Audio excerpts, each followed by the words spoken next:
Hello everyone, good morning. अभी तक हम लोगों ने पढ़ा था मैट्रिक्स में। क्या पढ़ रहे थे मैट्रिक्स में? किसी को याद है? नहीं याद है ना? क्योंकि कोई भी आदमी उलट करके देख नहीं रहा है। ठीक है, हम ऐसे ही फालतू में पढ़ाए जा रहे हैं। बस मेरा काम है, आपका जो काम है आप करिए, मेरा जो काम है हम कर रहे हैं। ठीक है, तो अभी तक हमने स्टार्ट किया था बीएससी पार्ट 1 का मैट्रिक्स, और वो दोनों यूनिवर्सिटियों, बिहार यूनिवर्सिटी और मिथिला यूनिवर्सिटी, किसके किस पेपर में पढ़ना है, किस ग्रुप में पढ़ना है, वो मैं बता दिया था। ये भी मैं कब का क्लियर कर चुका हूँ कि मिथिला यूनिवर्सिटी में कोई ग्रुप वाइज क्वेश्चन नहीं होता, केवल बिहार यूनिवर्सिटी में होता है। ठीक है, तो उसी में अभी तक हमने पढ़ा था मैट्रिक्स क्या है, मैट्रिक्स का बहुत सारा टाइप्स था, वो सब भी लिखा था, उसका भी डिफिनेशन वगैरह लिखा था। ठीक है, उसके बाद हमने देखा कि मैट्रिक्स का एडिशन कैसे होता है, मैट्रिक्स का सब्ट्रैक्शन कैसे होता है, मैट्रिक्स का मल्टीप्लिकेशन कैसे होता है। और मल्टीप्लिकेशन पे मैंने बहुत सारा क्वेश्चन भी आपको सेंड कर दिया था, लेकिन किसी ने उस क्वेश्चन को बना करके मुझे सेंड नहीं किया। ठीक है, कि थोड़ा सा देख लीजिए मेरा सही है या गलत है।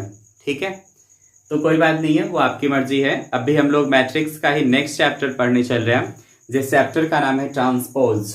ठीक है, तो आज हम लोग पढ़ेंगे ट्रांसपोज ऑफ ए मैट्रिक्स, जो कि आपने थोड़ा सा 12th में पढ़ा होगा। ठीक है, यहाँ हमें ट्रांसपोज से रिलेटेड बहुत सारे थ्योरम्स भी पढ़ने हैं जो हमारे एग्जामिनेशन में पूछे जाते हैं। ठीक है, 12th क्या है ना, इस सब में केवल न्यूमेरिकल बेस्ड क्वेश्चन आता है, लेकिन ग्रेजुएशन में हम लोग जैसे ही इन करते हैं तो सारे रिजल्ट का हमें प्रूफ देखना होता है, और केवल देखना नहीं होता है। 12th में तो हम लोग देख लेते हैं, बस काम चल जाता है, लेकिन यहाँ क्या है ना, वो एग्जामिनेशन में भी प्रूफ पूछे जाते हैं। इसलिए आप अच्छे से पढ़िएगा। उम्मीद है कि प्रूफ का भी हर लाइन आपको समझ में आएगा। जो नहीं है आप मुझे सेंड करिए, मैं बताऊंगा। मैं बार बार बताता हूँ, आप मुझे कॉल कर सकते हैं, मेरा जो नंबर है जो दिया गया है। ठीक है, या मेरे व्हाट्सएप नंबर पे आप व्हाट्सएप कर सकते हैं, मैसेज कर सकते हैं। ठीक है, तो चलिए आते हैं ट्रांसपोज की ओर।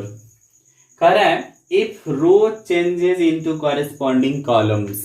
अब रो क्या है, कॉलम क्या है, मैं बता चुका, मैं बार बार रिपीट नहीं करने वाला। ठीक है, क्योंकि थोड़ा सा भी तो सीरियस होकर आप पढ़ाई करिएगा ना, कि मेरा काम है बस आप अपना काम करिए, हम अपना काम करेंगे, तो ऐसे आपको कोई फायदा नहीं होने वाला है। तो रो चेंजेस इनटू कॉरेस्पॉन्डिंग कॉलम्स, या और मतलब या दोनों में से कोई एक काम हम लोग करेंगे, फिर भी हमारा काम बन जाएगा। Columns changes into corresponding rows, then new matrix obtained is called transpose of the given matrix. आइए एक एग्जांपल लेकर के हम लोग देख लेते हैं।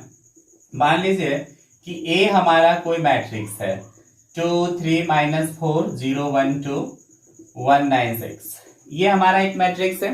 अब हमसे कोई पूछ रहा है कि इसका आप ट्रांसपोज निकालिए। मैंने यहाँ पे लिख दिया कि ट्रांसपोज को हम लोग ए डैश या ए का पावर टी लिखते हैं, ये डिनोट करते हैं। ए का पावर टी पूछ रहे, मतलब है कि आपको मैट्रिक्स कोई एक ए है जिसका कि ट्रांसपोज निकालना है। ठीक है ना, तो ए का पावर टी या ए का ट्रांसपोज हमें निकालना है, तो क्या करेंगे, हम रो को कॉलम बनाएंगे। और ये ध्यान रखिएगा, कॉरेस्पॉन्डिंग मतलब संगत। फर्स्ट रो है तो उससे हम फर्स्ट ही कॉलम बनाएंगे।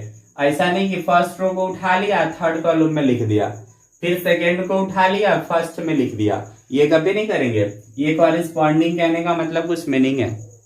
ठीक है ना, तो क्या करेंगे, फर्स्ट रो को फर्स्ट कॉलम में कन्वर्ट करेंगे। 2 3 4 ये हमारा रो होता है और ये हमारा कॉलम होता है, तो इसको ऐसे लिख देंगे। फिर सेकेंड रो है 0 1 2 और ये है 1 9 6, तो इस तरीके से हमारा ये ट्रांसपोज हमें प्राप्त हो जाता है। ठीक है, फिर से इसका ट्रांसपोज करिए तो, या फिर इस ट्रांसपोज का ट्रांसपोज करेंगे तो क्या हो जाएगा 2 0 1, फिर हमारा ऐसे हो जाएगा ना। तो यही हमारा प्रॉपर्टीज वगैरह है ट्रांसपोज का, जिसमें हमें जानना है। ठीक है, अब आइए एक दूसरा एग्जांपल भी लेकर के हम लोग देखते हैं। मान लीजिए कि बी एक मैट्रिक्स है 3 4 6 0 -1 1 0 9 8 7। ठीक है, अब हमको कह रहा है कि बी का ट्रांसपोज निकालिए, तो क्या करेंगे, इसमें हमने क्या किया था, रो को कॉलम बनाया था, इसमें हम लोग क्या करेंगे ना, कॉलम को रो बनाएंगे, ताकि दोनों मेथड हमारा क्लियर रहेगा, दोनों कंसेप्ट हमारा क्लियर रहेगा। बाद में कंफ्यूजन नहीं की, ऐसा नहीं कि ये तो नहीं कर सकते, नहीं वाली कोई भी बात मेरे पास नहीं होनी चाहिए।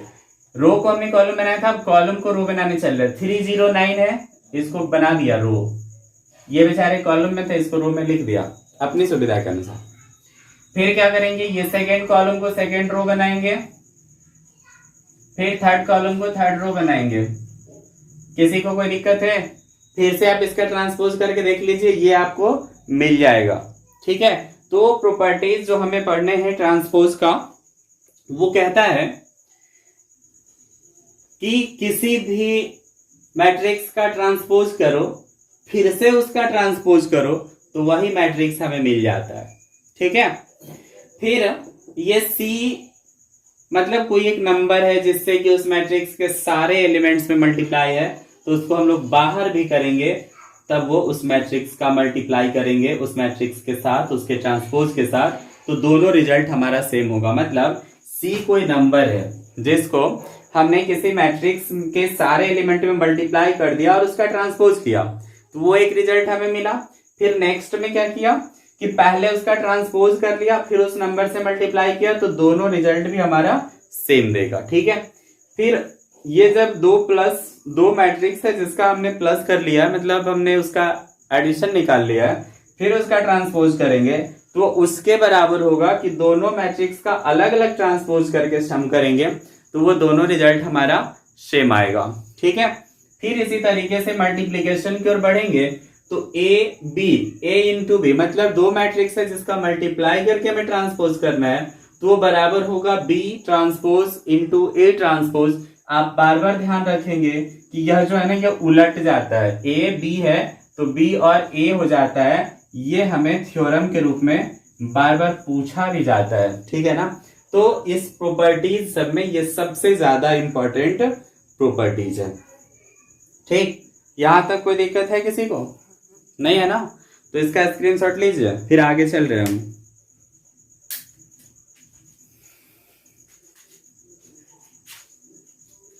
हो गया, चलिए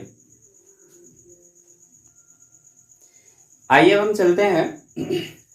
हमने जो प्रॉपर्टी सारा लिखा ना, बस उसका प्रूफ करके देख लेना है, क्योंकि आपको पता है कि वो जो फोर्थ नंबर प्रॉपर्टीज है वो बार बार पूछा गया है।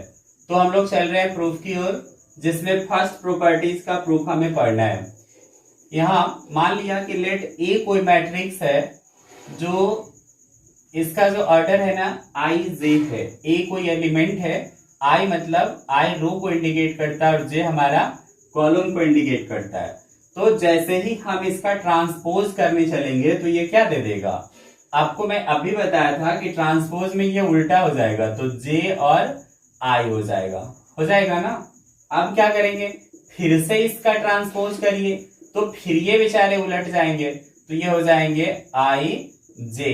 तो जरा गौर से देखिए, तो हमने जो इसको माना था ए को, फिर वही मिला ना, तो ये क्या हो गया ए। इस तरीके से हमारा ये पहला प्रॉपर्टी जो है प्रूफ हो गया, बहुत ही इजी वे में।